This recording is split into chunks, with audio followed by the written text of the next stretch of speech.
Micah Chicanas. Welcome to TED Talks. I'm your host, Erica Jane Bulayo, together with my co-hosts. I am Venice Heron. I am your host, Raven Allison.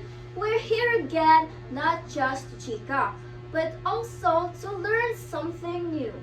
So my fellow educators, today we're going to explore some philosophies. Oops! Before you feel bored by hearing the term philosophy, give a chance to listen. We're not just going to talk about philosophy, but we will talk about how we can help to shape the future. We know some of us don't really know our goals, so let us help you know the reason why you are here studying to be a teacher. So, a philosophy wouldn't be created without a philosopher, am I right? Yes, the philosopher of philosophy about education. So let's get to know first the first philosopher who's known as John Dewey. John Dewey as in doing. His philosophy is about learning by doing. He also explains about progressive education, which means students learn best by direct experience and engaging in real-world activities. Yes, that's right. Lastly, he explains about the scientific method of his approach, like the normal scientific method we use in experimenting.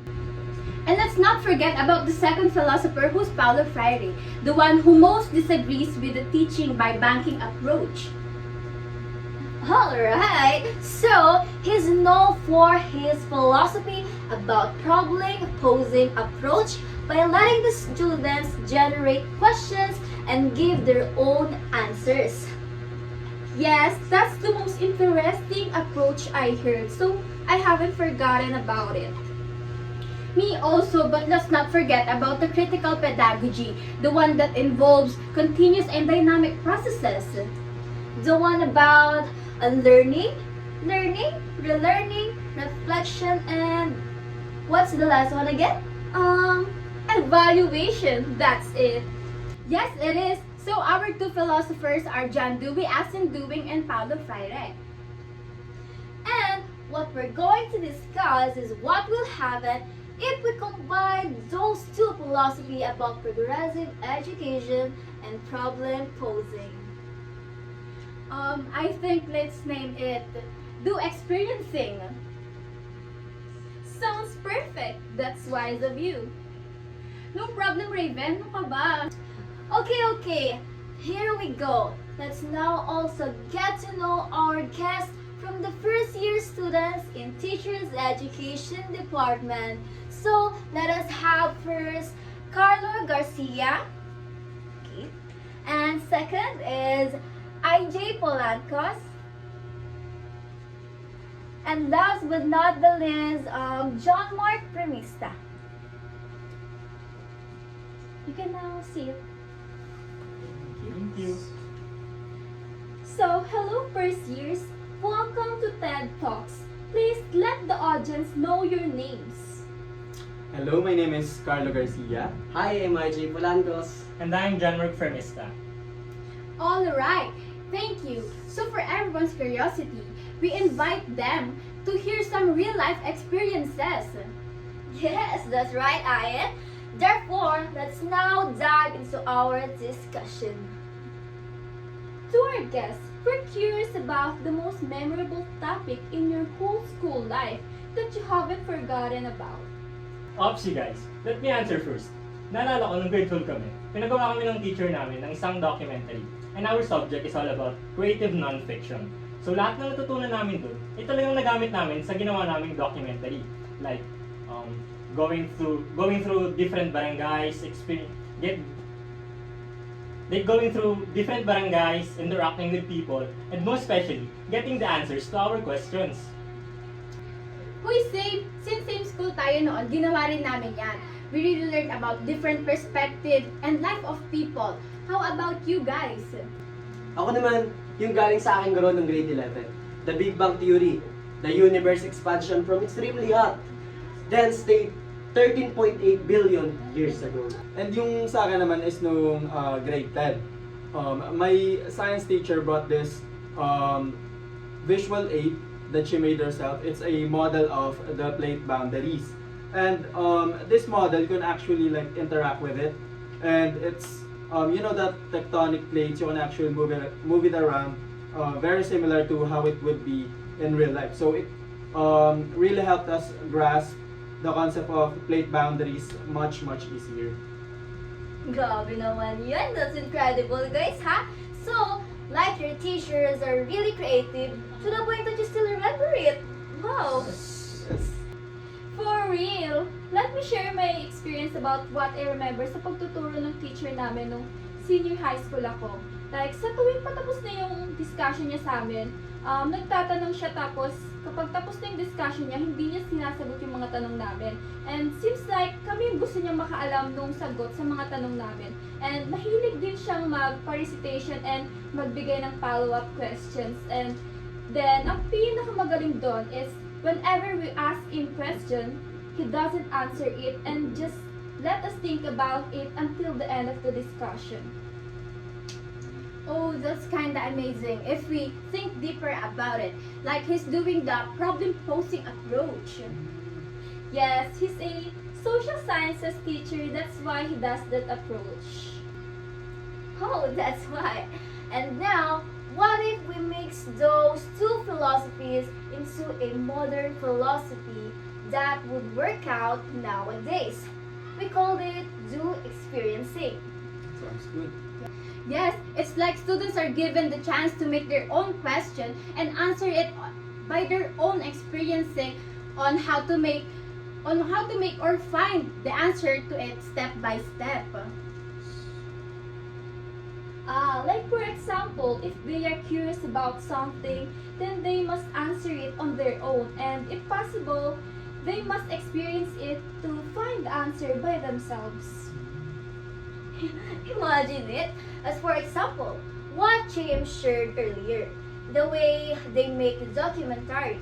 The teacher teaches them the lesson, then later on lets them experience by making their own questions that their participants must answer. Ang pinakamahalaga lang naman ay sila mismo yung naghahanap ng sagot sa mga tanong, hindi ba? Yes. That's a good idea. Like, they don't just learn the answer to their questions, but they also explore the outside world, knowing different stories of people that are often treated differently. That's a good way to learn, huh? Okay, let's now ask our guests another questions. Are you guys ready? Yes. Okay. So, we want to know about your perspective on the banking method approach in teaching. What is it? For me, I don't agree with the banking method approach, especially nowadays. It will be more effective if the learners get to experience it directly so they can learn. I agree with him. Especially our generation, we're too dependent on gadgets, technologies, and internet. Instead of going outside, experiencing the world, and gaining answers to our questions by our own experiences. Same sa akin because I have a younger sister that, let's just say, is slow in learning. But when we apply giving her situational problems, she can finally understand it. And just like that, what you have shared earlier, you remember the lesson because you experienced it by doing it. Yes.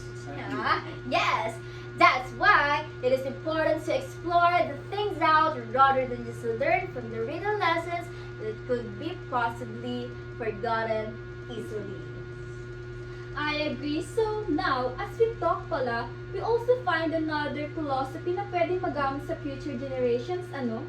Yes, that's right. Let's hear our guest opinion about joining the podcast. Please let us hear your thoughts. Para sa akin, ang pinakatumatak sa akin ay yung maraming paraan para matuto. Pero, sa mga paraan na yun, mas marami pa tayong pwedeng matutunan na di natin alam. Agreed. If we wouldn't try to explore things on our own, we wouldn't really appreciate the beauty behind those lessons. For me naman, hindi talagang madaling magturo. But as a future educators, we must know by the teaching.